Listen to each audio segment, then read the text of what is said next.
I'll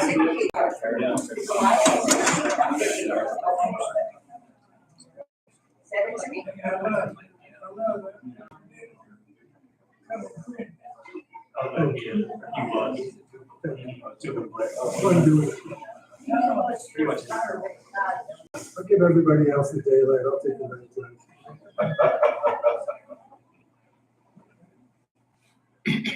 You want to start? So, all right, if you'll please take your seats. Thank you guys all for coming out today. I'm going to hand it over to Stu here. He's been a great patron of the library, and I'm so excited to be doing another program with him. Well, thank you. All right, take it away. Take it away. All right. Well, first I want to just, anytime I've ever done a presentation at the library, Amber and the staff have just been wonderful. Tony Barber's in the back. Tony, raise your arm. Tony is the guy who takes care of genealogy and history for the library and all the other things that I'm neglecting to mention too. He's the guy who also takes care of the library's collection of old photographs. And Tony and I got together originally. We talked about putting this presentation together. And then, there he is. There they are. I thought you couldn't touch it. Anyway, I'm just,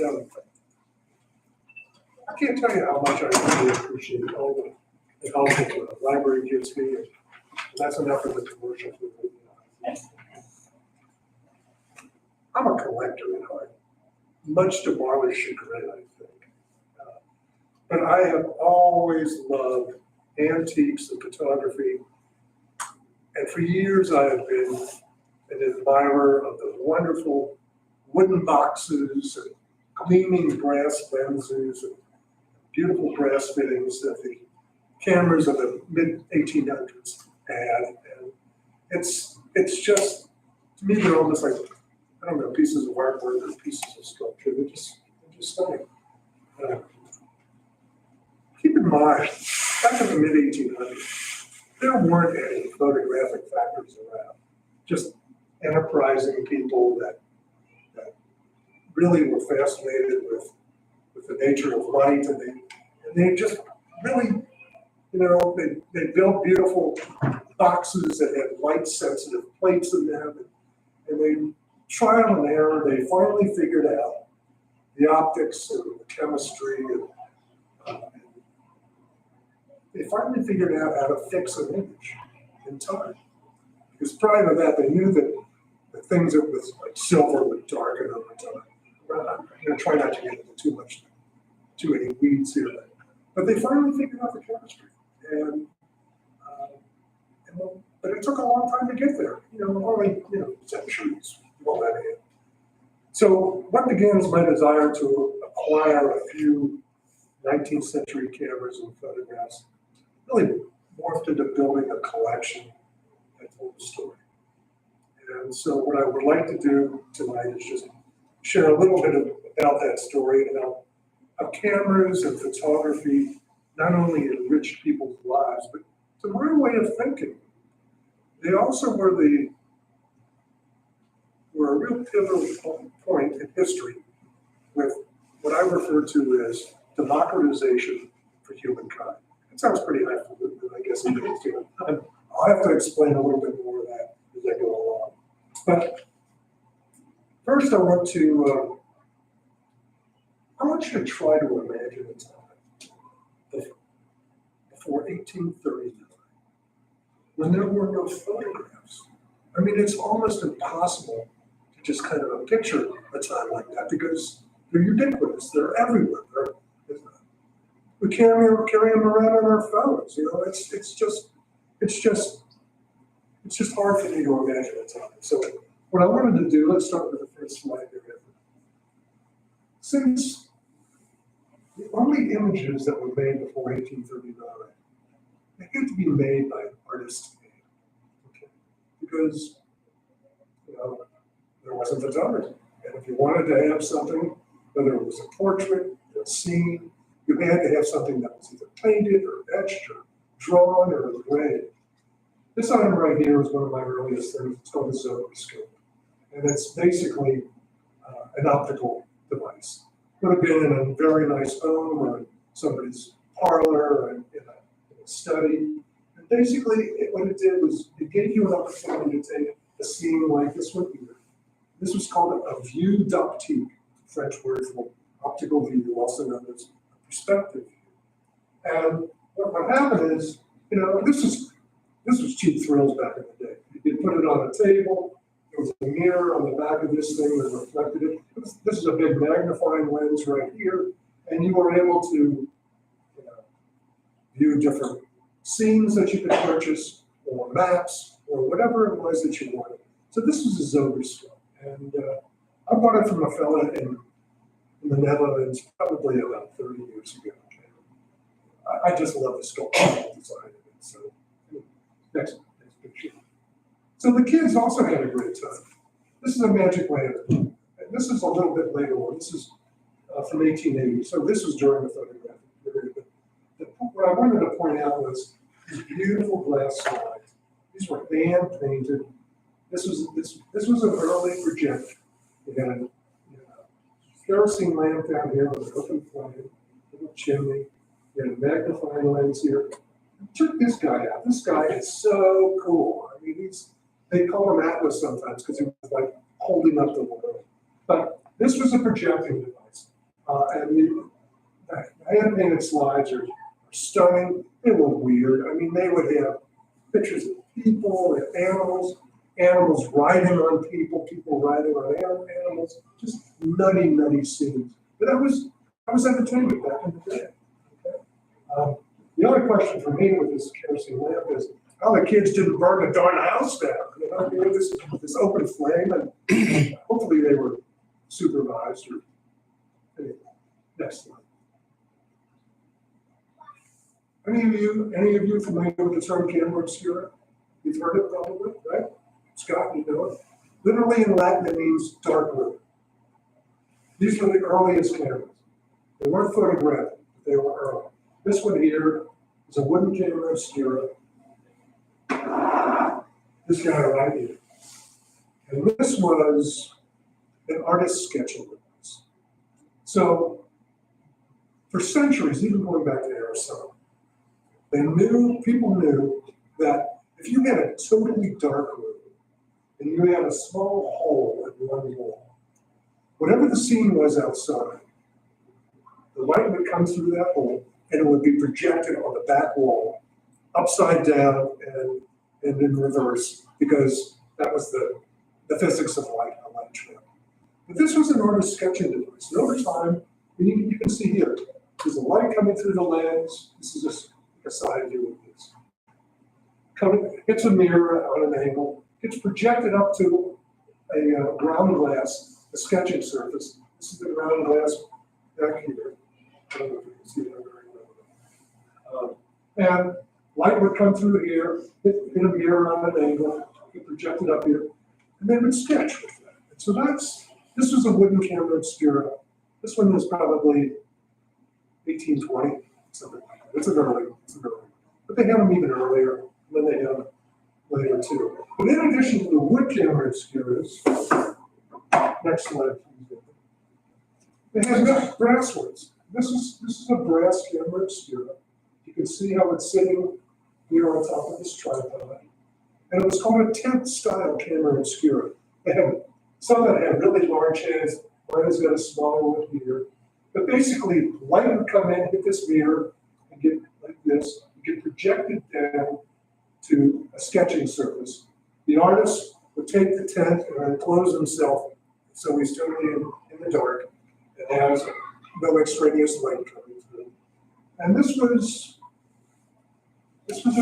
another form of camera obscura, and they would sketch whatever scene was projected from the outside down onto the sketching surface. I collect this because in order to really appreciate photography, for me anyway, I got to go back in time to when there wasn't any photography, and then what the earliest forms of projection were. And I love it. I mean, you'll hear me say that a lot. I get kind of carried away. We have a rule in our house. I'm allowed to have, I've chosen to have one camera in the living room and and everything else is in my office. So I'm surrounded by like 40 cameras and shelves, and I'm happy. Next please. 1839, Louis Jacques Mondet Daguerre, Frenchman. Daguerreotype. Most of you have heard of daguerreotypes, yes? Not unlike this daguerreotype that I have here. So Daguerre was a Parisian who worked with a chap named Lucifer Niepce, who really was, he was his teacher. He was Daguerre's teacher. And they worked on the chemistry, trying to figure out, how do I take a camera obscura, a box, and put some kind of a plate in the back of it that's going to be light sensitive and capture an image. And then the most elusive part was, how do I fix that image? Because if additional sunlight hit it, because of the silver, it would eventually just blacken down to nothing, to blackness. So Daguerre was a really enterprising chap. He was an artist, but he had a great, huge diorama in Paris, about 40 feet long, 8 feet tall. This diorama had moving pans, it was hand painted, had lights behind it, in front of it. They would change the scenes, okay? And so he was always fascinated by the nature of light. His mentor Niepce died. Daguerre continued with the work. And in 1839, he figured out the chemistry. He took little copper plates that were coated in silver, highly polished, highly polished. And he put them in a little fuming box that had iodine crystals in it. And the combination of the fumes from the iodine with the silver, Marla's already passing out. It created a silver iodine surface. That was the light sensitive surface.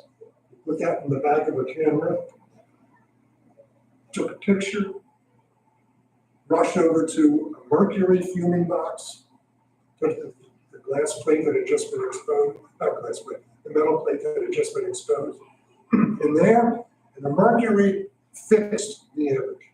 So in 1839, Daguerre he made a presentation to the Academy of Sciences in Paris, and at that point, photography had been born. And to his credit, he made the whole process freely available to the world.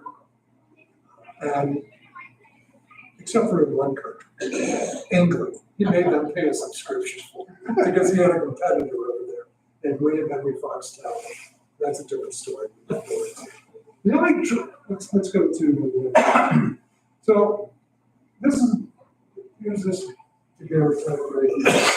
These surfaces were so well made, and to this day, so many of them are gorgeous.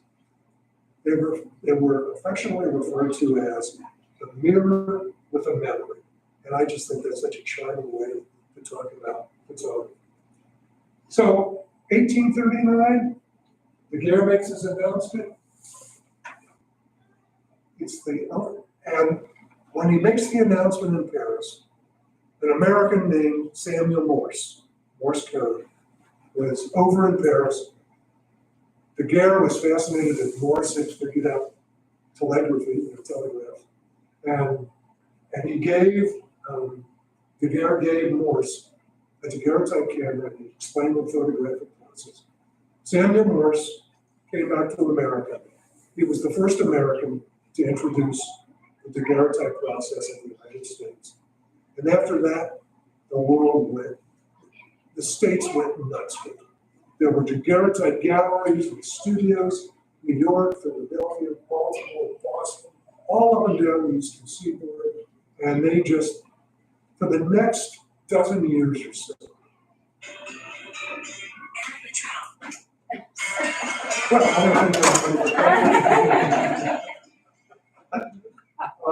so for the next dozen years, the daguerreotype process was great. There was only one drawback. There was no negative. So if you wanted multiples, you had to sit again and have another picture taken, and then another picture taken. There were no multiples until 1851, when English gentleman named Frederick Scott Archer came along and he figured out the wet collodion wet plate process. And this is my wet plate camera, one of my wet plate cameras here. It's an English camera from about 1855. Sliding box and box, we push these together, we went in and out to focus. It had a glass plate on the back that you would do for a ground glass on the back that you could use for not only framing your scene, but also for focusing. You had a little knob on the lens too that would help do some fine tuning of the focus. But picture this, all right? So Marilyn Color is at the top. She's got a wet plate. She wants to go out and take a picture. Marilyn gets into her dark wagon, which is a portable darkroom service. She moseys out to whatever scene she's going to take a picture. She gets inside of her dark wagon. She mixes up the emulsion, silver, whatever it was, iodine, bromine, chlorine, mixes it up, dips it onto a glass plate, puts it onto into a plate holder, runs out to her camera that's on a tripod, sticks it in the back of the camera, takes the lens cap off, looks at her pocket watch, goes 1001 or 1002 to about 8 or 10 or 20 seconds. Then puts the lens cap back on, stops the exposure, grabs the wet plate from the back, goes back into her dark tent, and before the emulsion can dry, develops a glass maker. From there, she was able to make whatever number of multiples of pictures, and it changed the nature of photography forever. It was a mess. I mean, and it was hard, but nobody knew. It was like before we lived with air conditioning. Right? You didn't know any better. Just endured. Right? This is an ambrotype that would have been made with a direct positive on glass. I've got a couple up here that you're welcome to take a look at. And but the ambrotypes were very, very popular at the same time. So were tintypes and also carte de visites, which I'll talk about. Next slide. All right, so these three are from the library's collection. This is a daguerreotype, actually. But these two are ambrotypes here. Beautiful little cases. People were finally able to have some pictures, that were portable, that they could share with loved ones. And it changed the nature of photography. This guy here is it's an ambrotype. This is a Civil War soldier. This would have been the photography used by Matthew Braden during the Civil War, and for a number of 20 years after that as well. But this guy is pretty cool. He was part of his name was James O'Donnell, 95th Illinois Infantry Volunteers. And that discovered that behind the backing of this. But this is a wet plate camera. Let's go on. This is another wet plate camera. We were talking to Colton earlier about museum. This is a museum piece. It was an all brass camera, 1860, 1861, made by Adolphe Birch in Paris. And the thing that was cool about this camera was that inside, it was all metal. So inside, after you took the glass plate, you could pour the chemicals inside and develop the plate into a negative right there. So it was basically a camera and a darkroom. Next. This is similar. It's called a Dubroni. This is an adorable little camera. It's about, yay, like yay. It's another, again, about 1860, 1861. This is lens cap that was used as a shutter. It had a ceramic bowl on the inside, so you could develop the glass plate on the inside of this camera also. The thing that was cool is that this pipe back here. So the photographer would squeeze the bulb into a petri dish or a flask and pull up the chemicals, and he would put it in the top here like this, and he would squeeze the bulb again, and then the chemicals would basically do their action inside the camera. The thing that's cool, you take a look at the name Dubroni, I immediately thought, well, it's Italian, which surprised me. Well, it wasn't Italian, it was French. His name was Bourdin, Bourdin. And his dad forbid him from associating the family name with his newfangled photography thing. So he went, screw you, Dad, and they changed the name to Dubroni. He just moved the initials, so the letters around. Okay. This is a French, please forgive me, I misspelled the Z here. A French carte de visite here.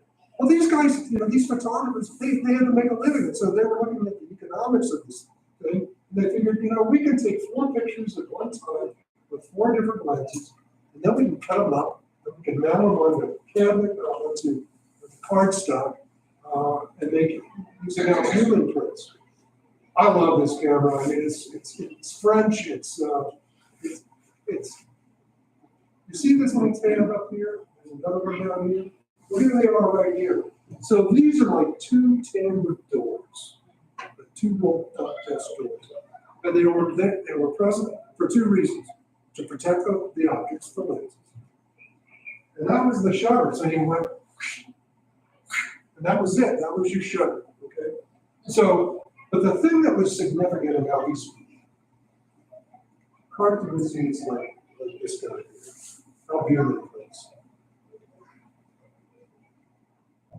And by the way, this is 1851, when a fellow named another Frenchman named Disdairy came up with this 4-lens system. But these were revolutionary because it totally changed the nature of portrait photography. No longer did you have just one larger portrait that might have cost you a good chunk of change. They made millions of these things. People had them in family albums, like this album here, that you're more than welcome to gently take a look at. And it just revolutionized portrait. Some of them have stamps on them. And these stamps were tax revenue stamps. During the Civil War, the American government needed to make found an opportunity to, they found a reason to make some money, didn't they? And so they charge people 2 or 3 cents for buying a photograph. And they put a stamp on the back and they came to say, anyway. Carte de visite. Next. This is another carte de visite camera. It's an English one, 6 lenses this time. So you can make 6, here's the back of it open. You can see the 6 lenses.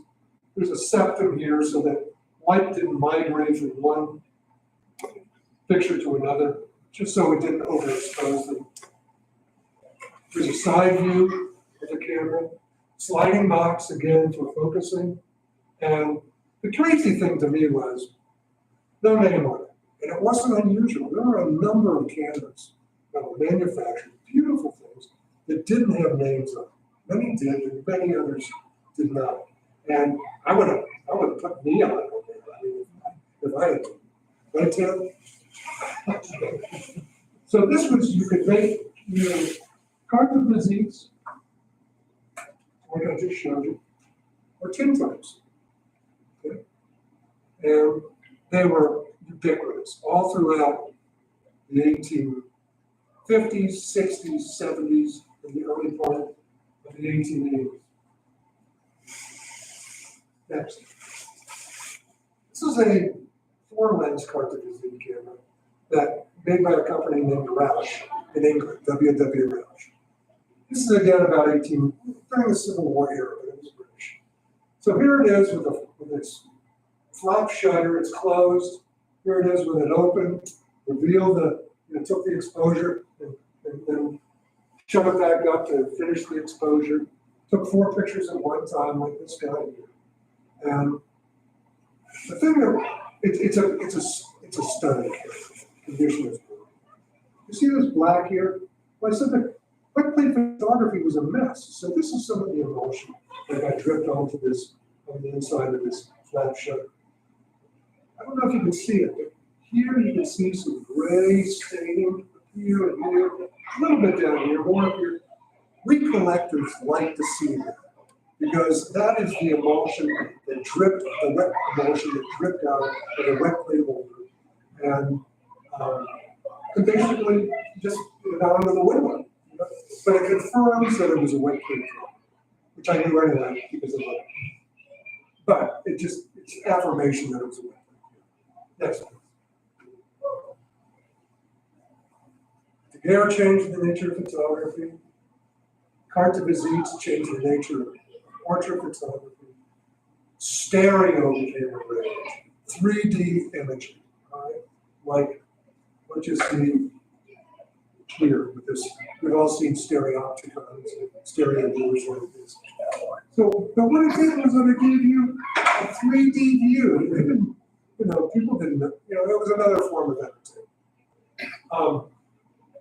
This is an English camera made by James Stallman, a really fine company in England. Took 2 pictures at one time, like this. This is a shutter that fit onto the front of it. Again, a flap shutter. I turn them out and bring it down on that. And I wasn't taking the picture. This is an exceptionally rare dipping tank, wooden dipping tank. This is a glass tank. It's on its side. If you would turn it upside down, you slide it down into the dipping tank holder, pour put your glass plate in there, and then pour your chemicals in and close it up. And that's how you develop your glass tank. The thing that was also significant about the stereo, this was coming at a time, in the 1860s, photographers were traveling all over the world. And it was the first time that people could see actual photographs of the Sphinx or the pyramids or great Western landscapes like Grand Canyon, probably even Bainbridge, but that's, you stare, and there were millions of them, just millions. Stereo. Okay. Got this a little out of order. This is a field camera. So Alan goes out and he wants to take some pictures, right, Alan? Something that was lighter in weight because it had a bellows that was collapsible, but it also the camera wasn't this heavy. This is called a glare reversible back camera. This is a side view, the lens, a funky little viewfinder to help light up your scene. This is a 5x7 back. They call it reversible because if you wanted to shoot 4x5, you just attach the back, put the 4x5 plate holder on, and then put the 4x5 plate in it. Why they call it reversible, I'm not exactly sure, but they did it because you can swap out the back. This is a rare camera. Why they call it Cincinnati? The other thing and this we're talking 1870s. The only reason I can think of it is that during that time, Cincinnati was like the Queen City to the west. And I think because of the popularity of this Western migration in America, they used the name Cincinnati. That's just a guess. Next one. The blaring disintegrator on one of this camera. It made camera 5x8 images like these guys here, which were like the carte de visite, but they were bigger, and they were in family albums also. This camera is so cool because this is the side view of it. You move the lens and the lens board back into the box, you take the band, you fold it up into it, and then you close the door and you have yourself a nice compact box to carry it around. Would have been mounted on a tripod. And these are from the library's collection as well. That's already it. Okay. Next. This is called a Mendel strut camera. Mendel was a fellow in Paris. A French deal, right? Between France, England, and America. I mean, those are the countries that just dominate the whole photographic scene. Okay. Viewfinder, simple handheld camera, you can put it on a tripod, you hold it just high, and you look down through the viewfinder and you can see your scene out here. It was fun because you could close it up and then these 2 flaps shut up in front of it just to make it more. Okay, next. Like I said, stereo was a rage, but for me, it's still a rage. I kind of think a bunch of these things. Don't tell more. Lancaster, J. Lancaster and Son. Scott, you have any Lancaster? Do you have any Lancaster cameras at all? Probably about 3. This J. Lancaster and Son, Birmingham, England. They made gorgeous cameras. They sold a bunch of them all over the world. This is a stereo version. We call it special because this one had a lot of very nice brass fittings on it all around it that just made it special. So you can see this line here. That was the septum in the back. This is the ground glass. The septum, though, just again, there was a curtain that went from here all the way to the front of to the back of the lens board, and it just kept the light from lighting. Or you could swap the serial lenses out and just put on your single lens if you wanted to take like 4.5 by 6.5 pictures or 5 by 8. This one's a little bigger. And it's made by, the company was E and H.T. Anthony. Edward and his brother H.T. Anthony. New York, New York. Oldest continuous photographic company, camera manufacturer, camera supply company in America. They finally went out of business after going through several purchases. They went out of business in the early part of the 20th century. Another stereo camera. I love this guy because it's like a little robot. He's got these little legs here on his eyes and his arms. It's almost like a touchdown. And this is the kind of thing that Janet would appreciate, just because it's quick. And here is that stereo view, this stereo viewer. That's Cincinnati, by the way. Growing up, I lived in Cincinnati the first 55 years of my life. And I drove over this bridge a lot, walked across it. So we got Cincinnati on one side, Northern Kentucky on the other side of the Ohio River. Okay, that's this camera right here. It's an Eugene Foncé Paris, stunning camera, beautiful little brass handle, brass lenses, made again by Foncé. These are nice because they're not only in great condition, but they also have consecutive production, which is nice as a camera. I bought this camera for one reason. It was ready to put down, and I had it.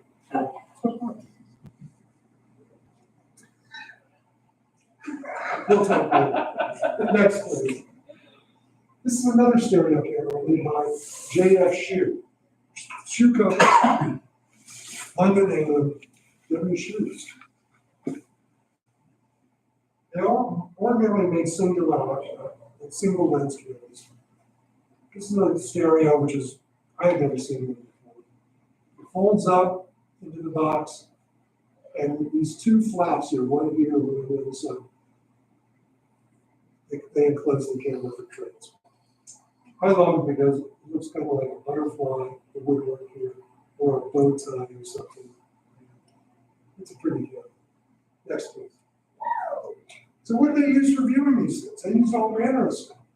They use like these stereo viewers, and they use things like stereographoscopes. And there were millions were made. I don't know about millions. Thousands were made. In France, America, England, probably elsewhere. They call it a stereographoscope. The graphoscope refers to this big magnifying lens here. So you would take a picture like a cabinet card of this large tin type. You put it on this little easel here, and you look down through this lens, and it magnifies it. Or you could take a stereo card and put it back here, and you look through the stereo lens, and they gave you a 3D image. It was nice because it all folded up nicely. I thought about bringing it to show the change. So, but there are all manner of parlor types of devices. Next, please. Ford's Tom film. This is a rare camera. It's made of walnut. Ford was the designer. This was Ford's Tom Thumb was made in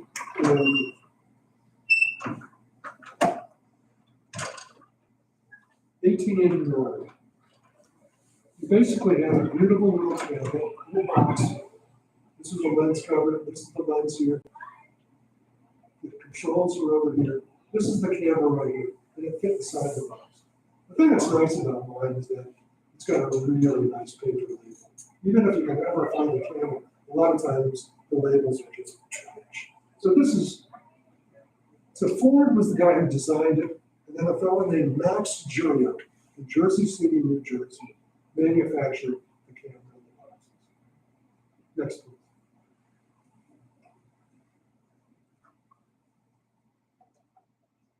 There weren't any telephoto lenses. So if you wanted to get a candid shot of somebody, you got sneak. You had a detective camera, right? And so this is called a Gray's vest camera. There were other cameras that came along afterwards. Stearns was a camera manufacturer that bought the Gray's vest camera. And this had glass dry plates on the inside, so you got away from the mess of the liquid. Glass plates inside that you could take 6 different pictures with. And these are the kinds of pictures that you would get. Here's how it worked. You had a false vest. And inside the vest, there was a little armature of some sort, a little carriage that was sewn inside the vest. Thank you. This is the lens, all right? And the lens poked out of a buttonhole. Okay? So it was kind of like that, all right? So how'd you take the picture? Well, a little ring here, we got a string attached to it. And the string would go through the vest, down the sleeve, and the photographer would go like that. We're talking about tech. But it's an unusual camera because it is a Gray's. His name was R.D. Gray. And it was made in New York. So I got probably, well, whatever. You don't see that later. Next please. Some of you know Tab knows I've written 10 books in the last 10 years. And in my, part of the, 6 of those books are part of my Clay Arnold series. Hi, TV. You need a chair? Clay Arnold was this really handsome photographer living in Italy. He had this camera. I can't.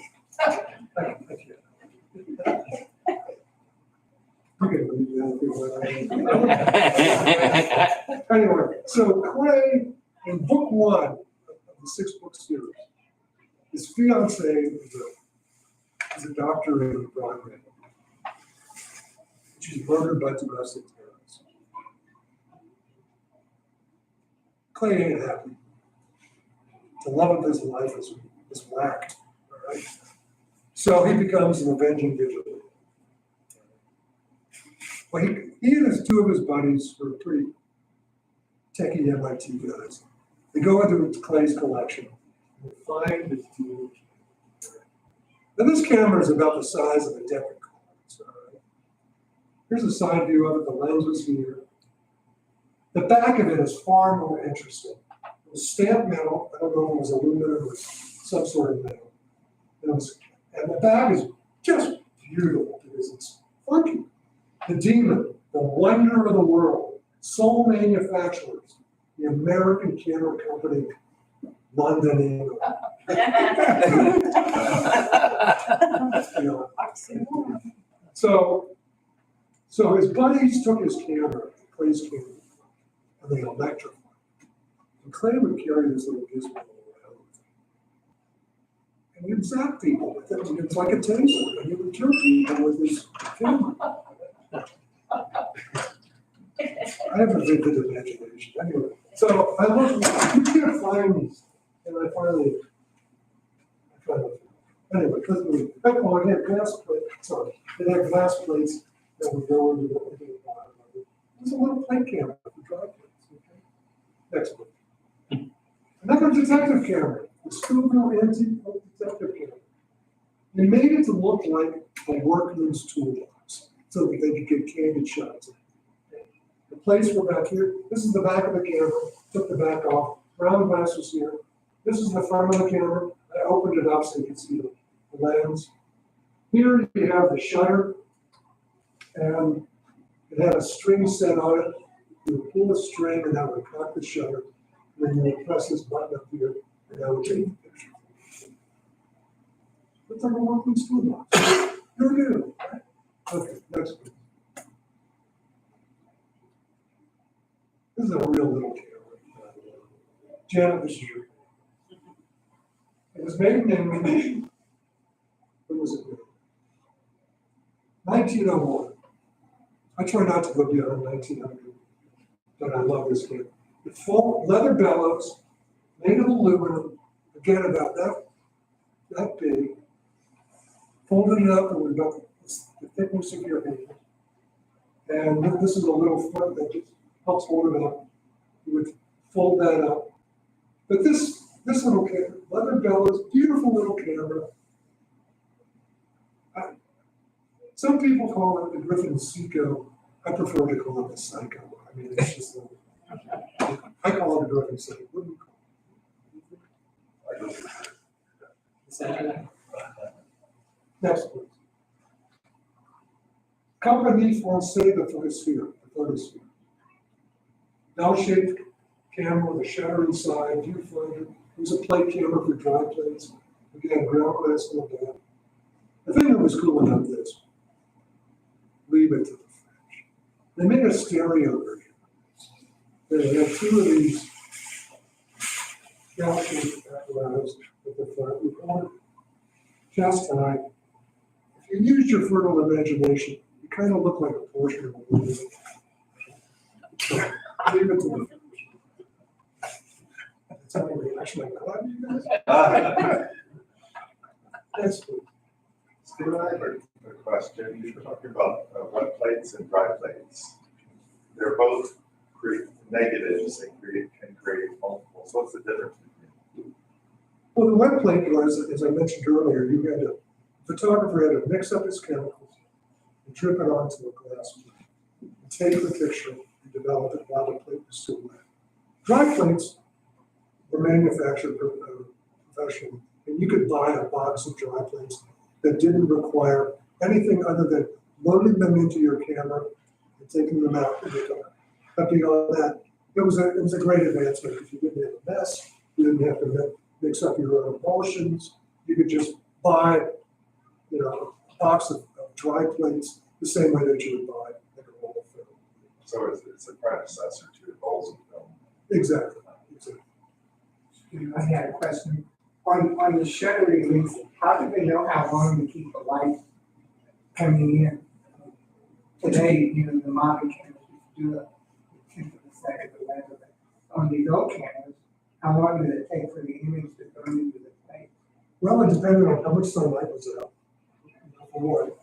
But trial and error. They figured it out. And after a few times, they got a pretty good feel for how many seconds they would have to expose the plate. But it was trial. This is going to be my Lancaster. Scott has like three of them. Maybe look like a toolbox, right? So this door would close down, and it was a falling plate camera. So, you could put 12 plates, dry plates, in the back of it, and you would press a lever, and it would change one plate to the next one after you took your picture. Next, please. The Expo watch camera. Oh. Y'all want to get sneaky? So this was made to look like a railroad man's pocket watch. It had a viewfinder here.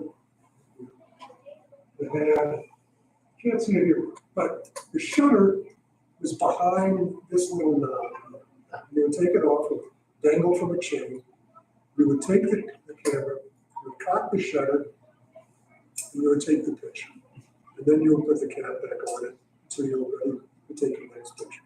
But it was a detective camera. It was made to, we're just kind of going, and that was it. So it came with a box with a cassette that fit in the back of it. You could take 20 pictures in it. You could take 20 pictures. And I love this little camera. They're popular, they're available, and I don't know, it's cool. Next, please. Field cameras. So, what am I gonna do? So, Jerry Root, no, Anthony Mullis and Jerry Root wanted to go out into the field and take some pictures, all right? So, Anthony's wife, Abby, says, honey, I want some pictures of the horses. Go to the barn. He goes, now? And she says, yeah, now. Okay. So he goes up, lightweight. This is a 4x5 camera made again by Even HD. I'm almost done, so just bear with me a little bit more. Besides, I'm gonna go really. So it folded up. It took 4x5 dry plates. Okay. And anyway, beautiful little camera. Next, please. Similar was this Rochester Optical Company, the new model of 1895, 1896. Similar to what I just showed you, little 4x5 camera, folded up. This one's got a beautiful brass shutter in addition, built into the lens assembly. It's got a really pretty little ivory nameplate up here, the Rochester Optical Company. And next, please. Simon Wing New Gem camera. Simon Wing of 1900, 1901. Simon Wing lived in Charlestown, Massachusetts. And he made this camera, had a nice little viewfinder on the top. Check out, see this brass piece here? It goes around this lens board. Well, you can move this thing to any number of 15 different positions. Here it is in the back open with this. This is the lens, this is the opening to the back. And it would take 15 positions, 15 photographs on a 5x7 plate. And they called them gem size because that was what they called the size of these real little tubes. They were called gems. It was a gem size. Yeah, full plate, half plate, quarter plate, ninth plate, sixth plate. This was a gem size. Okay? And they were in family albums. A lady or a gentleman might have had a picture in the pocket watch, or it might have been in a lady's locket, but they were arranged and they were inexpensive. And incidentally, tin type. Why do they call them tin type? They were made out of tin. They were made out of some sort of sheet metal. Might have been some sort of sheet metal. They called them tin types because the photographers wanted to be able to promote their photographs as being affordable. And tin was thought of as an inexpensive material. And so they called them tin types as a way of basically this kind of marketing what they had. I'll leave this up here for you to do. Next, please. This is an Honest Grease, made around 1900, 1901. This one really is it's a beautiful one. Leather covered over wood, beautiful leather strap. I don't think this camera was ever used much because the strap itself it's not scuffed, it's in great shape. You could change different settings, combinations and permutations on this dial for your shutter speeds, along with your exposure, your f-stops. They said that you could take exposures of 1/10,000th of a second. Why anybody would want to do such a thing, but that's what they said. The thing that's also beautiful about this piece is that this hard leather case, it's in gorgeous shape. You take the camera, turn it upside down, and then just drop it in the case. This is it's a special thing. Next one. Then there are the unspecial cameras. The The Ingersoll Sure Shot, okay? Little wooden box camera. And dry plates in the back of it. And a simple spring shutter. And it's sold for $1. That's all I charge for. Made out of New York. The cool thing about Robert Ingersoll is he really wasn't a camera maker. He was a marketer. This guy knew how to take inexpensive devices and make a lot of money. So he sold them for $1. He would advertise over 100,000 sold. I don't know who was keeping score, but maybe it was that, maybe it wasn't. But the thing that was also interesting about Robert Ingersoll is that he was the guy who marketed the very first Mickey Mouse watches. And so he would take these inexpensive things and he just had a knack for making them. That's it.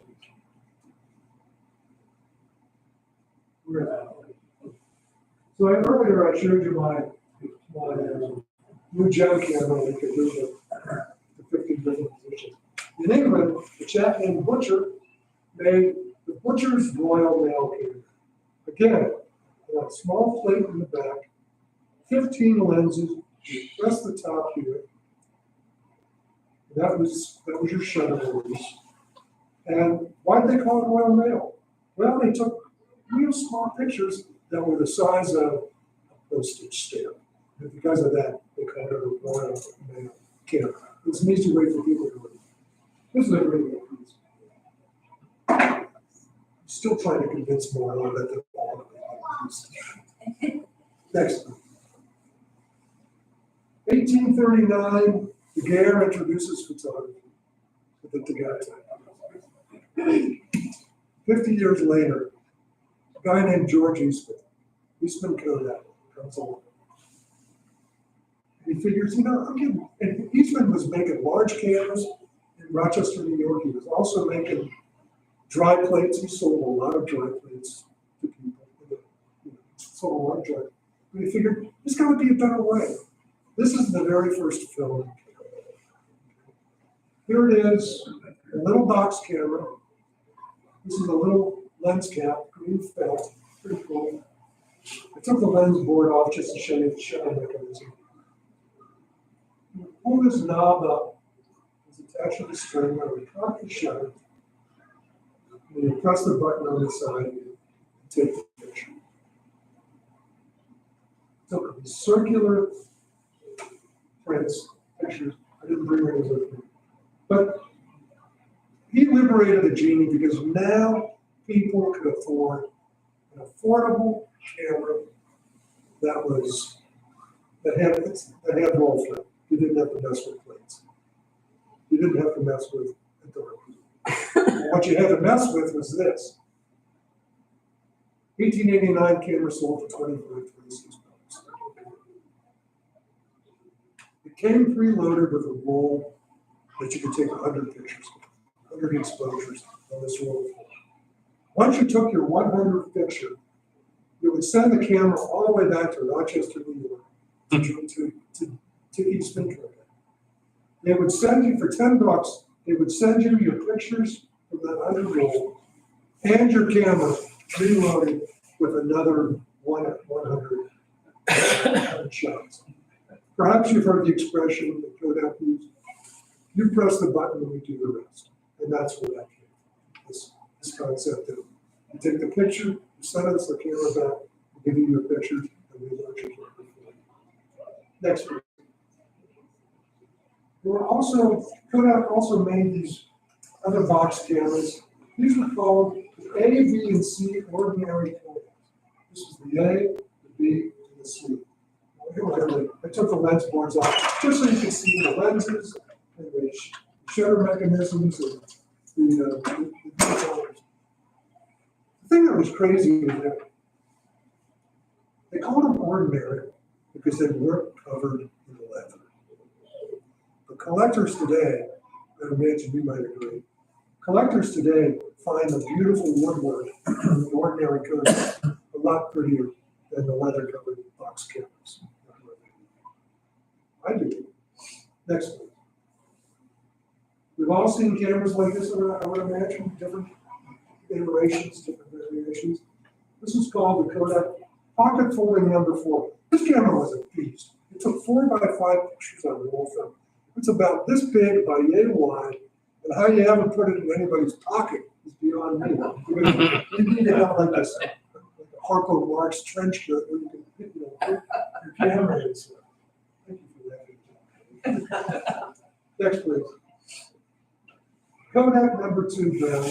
Again, just another version of what Eastman started to develop. And it took, I can't remember what size film it took, but it was a relatively inexpensive camera that a lot of people did. Next, please.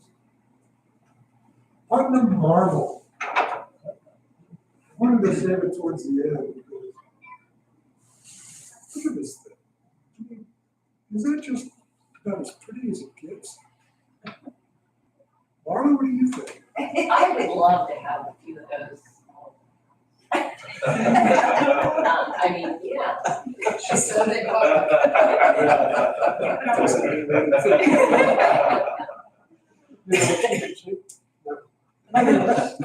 I saved it towards the end because of the name. No, it wasn't made in Putnam County. It was made by a chap named Flint Putnam in New York who collaborated with the Scoville Manufacturing Company, which is a big company. In fact, he's got his, here's the shot.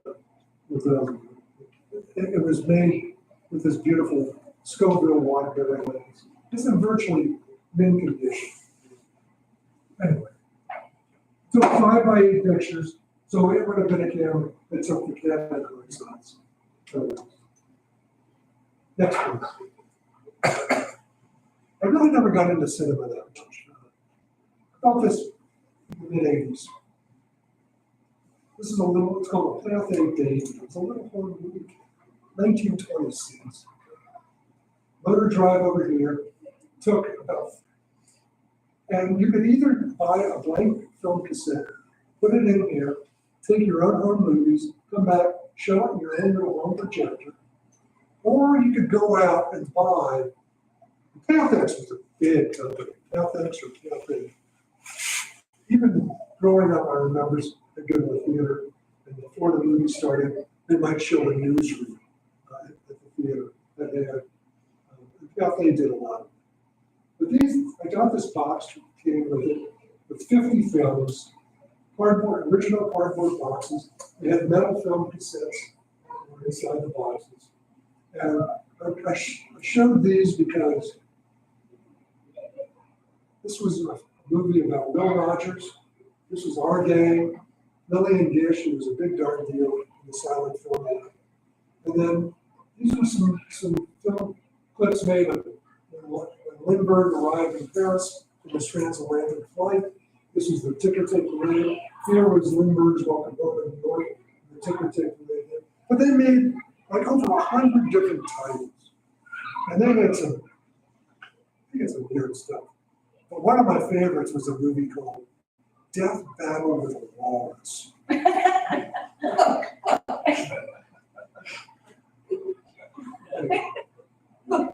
That's all I get out of you guys. All right, next please. And then,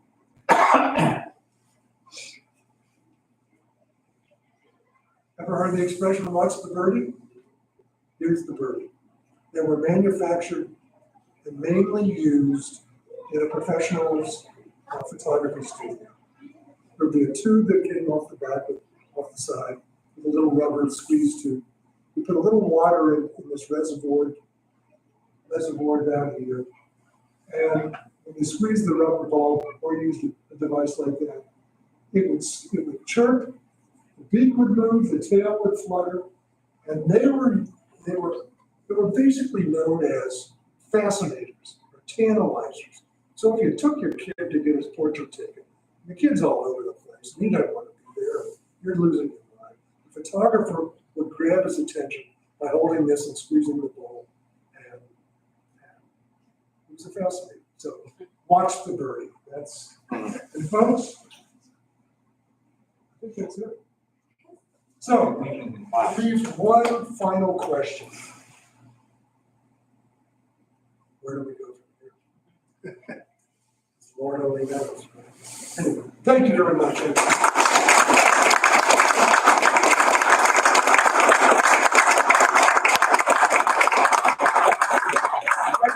Questions, comments, fresh produce?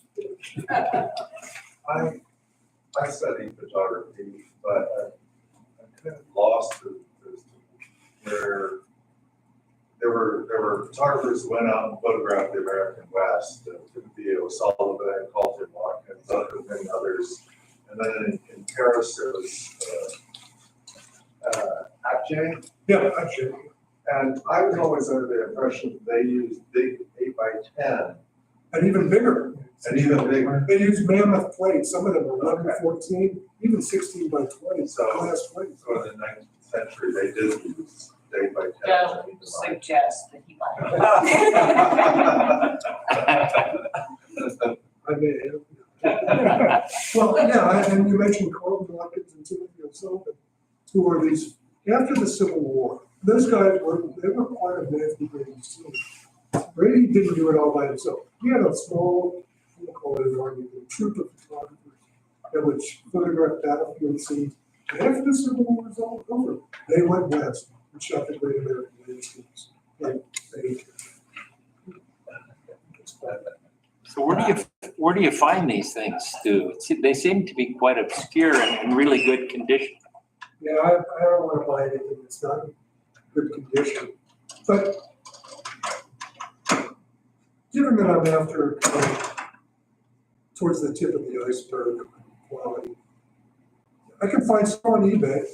I'm not going to find them really in antique shops unless I want to go pick up some images like tintypes and things like that. But mostly from other collectors and dealers. You know, there are photographic dealers around. Some in Paris, some in Vienna. They're around, but you know, mostly then you become friends with other collectors, and sometimes you know they're willing to part with things and so. Anything else?